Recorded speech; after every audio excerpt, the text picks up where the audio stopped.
রাধে রাধে বন্ধুরা, আপনাদের সকলকে নতুন আরেকটি ভিডিওতে আরও একবার অনেক স্বাগত। আশা করি ঈশ্বরের কৃপায় আপনারা খুব ভালো আছেন এবং সুস্থ আছেন। বন্ধুরা, চলছে মাঘ মাস আর সামনেই আসতে চলেছে মাঘ মাসের একাদশী অর্থাৎ শর্তিলা একাদশী। তাই বন্ধুরা, আজকের ভিডিওটিতে আমি আপনাদের সাথে শেয়ার করব এবছর অর্থাৎ 2025 সালে পঞ্জিকা অনুযায়ী শর্তিলা একাদশীর সঠিক সময়সূচি এবং তার সাথে শেয়ার করব এই শর্তিলা একাদশীতে তিল দানের মাহাত্ম্য এবং শর্তিলা একাদশীর ব্রত মাহাত্ম্য। তাই আমার সকল দর্শক বন্ধুকে অনুরোধ করছি ভিডিওটি সম্পূর্ণ ভিডিওটি দেখার পর কেমন লাগলো অবশ্যই কমেন্ট করে জানাবেন এবং কমেন্টে জয় শ্রী কৃষ্ণর জয় বা রাধে রাধে লিখতে একদম ভুলবেন না। ভিডিওটি ভালো লাগলে লাইক, শেয়ার ও নতুন বন্ধুরা প্লিজ চ্যানেলটি সাবস্ক্রাইব করে পাশে বেল বাটনটি অন করে নেবেন, যাতে আমার পরবর্তী ভিডিওর নোটিফিকেশান খুব সহজেই আপনাদের কাছে পৌঁছে যায়। আর যে সকল বন্ধুরা অলরেডি চ্যানেলটি সাবস্ক্রাইব করে পাশে আছেন তাদের অসংখ্য ধন্যবাদ। তো চলুন বন্ধুরা, আসা যাক মূল পর্বে। মাঘ মাসে কৃষ্ণপক্ষের একাদশী ব্রত এই শর্তিলা একাদশী। শর্তিলা কথার অর্থ হচ্ছে শট মানে 6 প্রকার অর্থাৎ 6 এবং তিলা মানে তিল দ্বারা 6 প্রকার বিধির বর্ণনা করা হয়েছে। যদি এই একাদশী তিথিতে তিল দিয়ে 6 প্রকার বিধির কেউ যদি অনুসরণ করেন বা পালন করেন, তবে ঈশ্বরের কৃপায় সকল প্রকার পাপ থেকে তিনি মুক্তি লাভ পেতে পারেন। ভগবানকে সন্তুষ্ট করার জন্য তিল দ্বারা এই 6 প্রকার বিধি: 1 নম্বর, তিল শরীরে ধারণ। 2, তিল দ্বারা স্নান করা।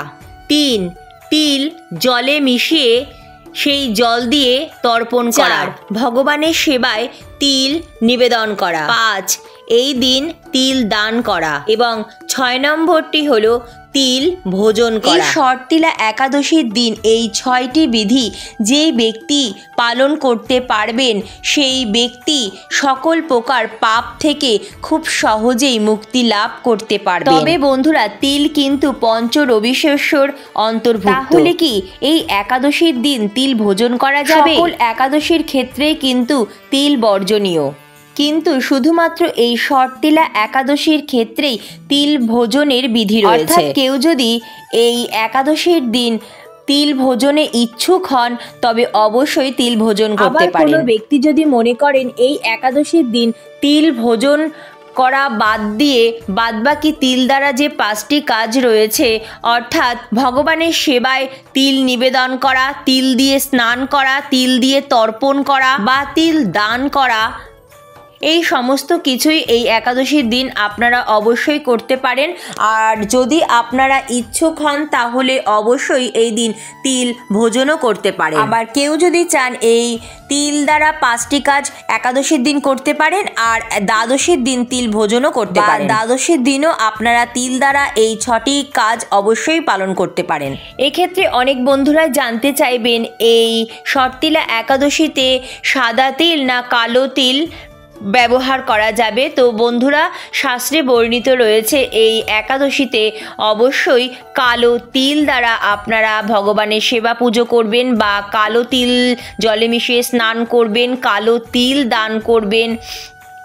অর্থাৎ আপনারা এই শর্তিলা একাদশীতে কালো তিলের ব্যবহার করবেন। বন্ধুরা, এবছর অর্থাৎ 2025 সালে শর্তিলা একাদশী পালিত হবে বাংলার 11ই মাঘ, ইংরাজির 25শে জানুয়ারি শনিবার দিন। একাদশী তিথি শুরু হচ্ছে বাংলার 10ই মাঘ, ইংরাজির 24শে জানুয়ারি শুক্রবার সন্ধ্যা 5টা 17 মিনিট থেকে এবং একাদশী তিথি শেষ হবে বাংলার 11ই মাঘ, ইংরাজির 25শে জানুয়ারি সন্ধ্যা 6টা 35 মিনিটের মধ্যে।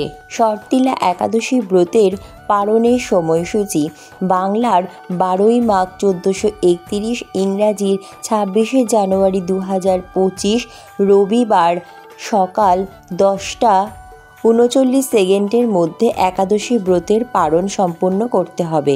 এই শর্তিলা একাদশীর দিন খুব সকাল সকাল পারলে ব্রাহ্ম মুহূর্তে শয্যা ত্যাগ করবেন।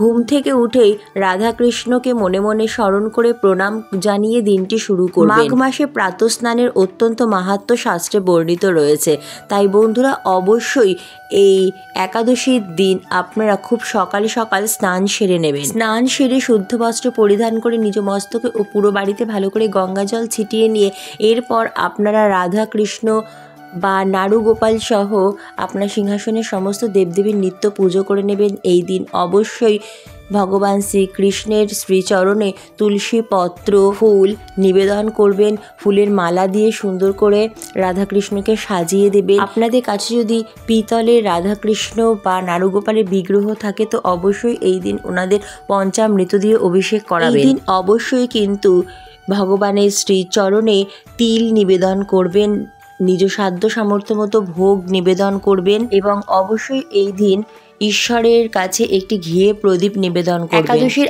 আগের দিন, একাদশীর দিন এবং দ্বাদশীর দিন অবশ্যই কিন্তু নিরামিষ আহার গ্রহণ করবেন। এই দিন অবশ্যই আপনাদের গৃহে আসা অসুস্থ, বৃদ্ধ, গরিব দুঃখী মানুষকে নিজ সাধ্য সামর্থ্য মতো সাহায্য করুন। এই দিন তিল দানেরও অত্যন্ত মাহাত্ম্য রয়েছে। এছাড়াও আপনাদের আশেপাশে থাকা বা আপনাদের গৃহে আসা অবলা জীবজন্তুকেও এই দিন কিছু খাওয়াবেন। বন্ধুরা, আপনারা এই একাদশী ব্রত পালন করলে তো অবশ্যই পুজোর পর এই একাদশী ব্রতের পূর্ণ ফল পেতে কিন্তু অবশ্যই পুজোর পর শর্তিলা একাদশী ব্রত মাহাত্ম্য অবশ্যই পাঠ করবেন। যে সকল বন্ধুরা একাদশী ব্রত পালন করবেন বা যে সকল বন্ধুরা কোনো কারণে এই একাদশী ব্রত পালন করতে পারবেন না, সকল বন্ধুরাই এই দিন অবশ্যই শর্তিলা একাদশী ব্রত মাহাত্ম্য পাঠ করবেন অথবা শ্রবণ করবেন। তবেও কিন্তু এই একাদশী ব্রতের পূর্ণ ফলের অনেকাংশই আপনারা ফল লাভ করতে পারবেন। শর্তিলা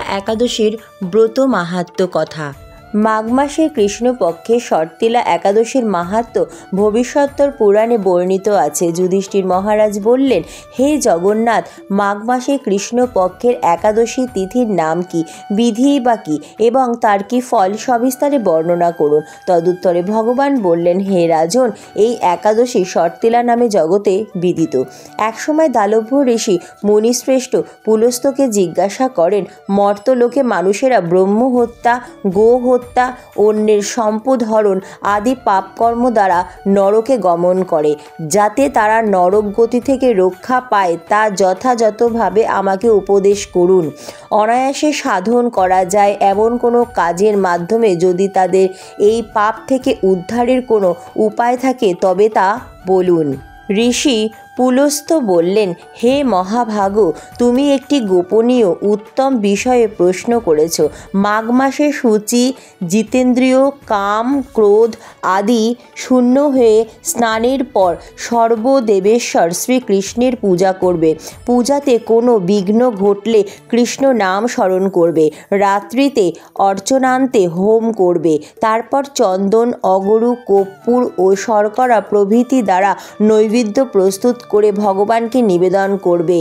কুষ্মাণ্ডু, নারকেল অথবা 100 গুবাক দিয়ে অর্ঘ্য প্রদান করবে।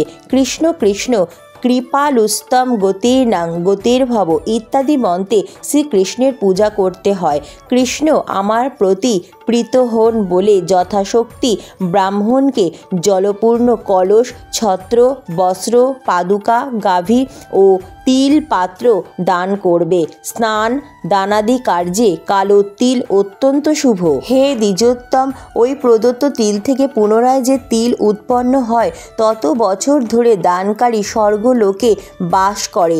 তিল দ্বারা স্নান, তিল শরীরে ধারণ, তিল জলে মিশিয়ে দিয়ে তা তর্পণ, তিল ভোজন এবং তিল দান, এই 6 প্রকার বিধানে সর্বপাপ বিনষ্ট হয়ে থাকে। এই জন্য এই একাদশীর নাম শর্তিলা।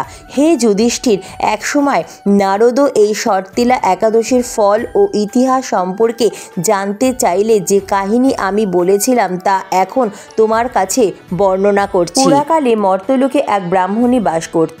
সে প্রত্যহ ব্রত আচরণ ও দেব পূজা পরায়ণা ছিল। উপবাস ক্রমে তার শরীর অত্যন্ত ক্ষীণ হয়ে গিয়েছিল। সেই মহাসতী ব্রাহ্মণী অন্যের কাছ থেকে দ্রব্যাদি গ্রহণ করে দেবতা ব্রাহ্মণ কুমারীদের ভক্তিভরে দান করত, কিন্তু কখনো ভিক্ষুককে ভিক্ষাদান ও ব্রাহ্মণকে অন্নদান করেনি। এইভাবে বহু বছর অতিক্রান্ত হলো। আমি চিন্তা করলাম, কষ্টসাধ্য বিভিন্ন ব্রত করার ফলে এই ব্রাহ্মণীর শরীরটি শুকিয়ে যাচ্ছে। সে যথাযথভাবে বৈষ্ণবদের অর্চনও করছে, কিন্তু তাদের পরিতৃপ্তির জন্য কখনো অন্নদান করেনি। তাই আমি একদিন কাপালিক রূপ ধারণ করে তামার পাত্র হাতে নিয়ে তার কাছে গিয়ে ভিক্ষা প্রার্থনা করলাম। ব্রাহ্মণী বলল, হে ব্রাহ্মণ, তুমি কোথা থেকে এসেছো, কোথায় যাবে তা আমাকে বলো। আমি বললাম, হে সুন্দরী, আমাকে ভিক্ষা দাও। তখন সে ক্রুদ্ধ হয়ে তামার পাত্রে একটি মাটির ঢেলা নিক্ষেপ করলো। তারপর আমি সেখান থেকে চলে গেলাম। বহুকাল পরে সেই ব্রাহ্মণী ব্রত প্রভাবে সশরীরে স্বর্গে গমন করলো। মাটির ঢেলা দানের ফলে একটি মনোরম গৃহ সে প্রাপ্ত হলো, কিন্তু হে নারদ, সেখানে কোনো ধান ও চাল কিছুই ছিল না। গৃহশূন্য দেখে মহাক্রোধে সে আমার কাছে এসে বলল, আমি ব্রত কৃচ্ছ সাধন ও উপবাসের মাধ্যমে নারায়ণের আরাধনা করেছি। এখন হে জনার্দন, আমার গৃহে কিছুই দেখছি না কেন?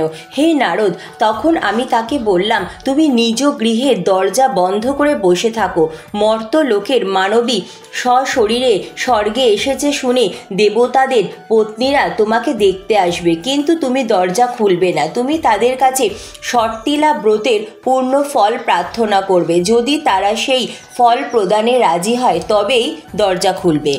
এরপর দেবপত্নীরা সেখানে এসে তার দর্শন প্রার্থনা করল। শর্তেলা ব্রতের ফল পেলেই কেবল সেই মানবী দর্শন দেবেন জেনে তাদের মধ্যে এক দেবপত্নী তার শর্তেলা ব্রতজনিত পূর্ণ ফল তাকে প্রদান করল। তখন সেই ব্রাহ্মণী দিব্য কান্তি বিশিষ্ট হলো এবং তার গৃহ ধনধান্যে ভরে গেল। দ্বার উদ্ঘাটন করলে দেবপত্নীরা তাকে দর্শন করে বিস্মিত হলেন। হে নারদ, অতিরিক্ত বিষয়ে বাসনা করা উচিত নয়। বিত্ত স্বার্থ অকর্তব্য। নিজ সাধ্যমতো তিল, বস্ত্র ও অন্ন দান করবে। শর্তেলা ব্রতের প্রভাবে দারিদ্রতা, শারীরিক কষ্ট, দুর্ভাগ্য প্রভৃতি বিনষ্ট হয়। এই বিধি অনুসারে তিল দান করলে মানুষ অনায়াসে সমস্ত পাপ থেকে মুক্ত হয়। বন্ধুরা, এই ছিল শর্তিলা একাদশী ব্রত মাহাত্ম্য কথা। বন্ধুরা, অবশ্যই কিন্তু এই একাদশীর দিন যত বেশি সম্ভব পারবেন হরিনাম সংকীর্তন, হরে কৃষ্ণ মহামন্ত্র জপ, শাস্ত্র অধ্যয়ন, গীতা পাঠ করবেন এবং তার সাথে অবশ্যই তুলসী গাছের সকাল সন্ধ্যা পুজো আরাধনা করবেন। সকালবেলা জল ফুল নিবেদন করবেন, তুলসী গাছের পরিক্রমা করবেন, সন্ধেবেলা ঘিয়ে প্রদীপ নিবেদন করবেন।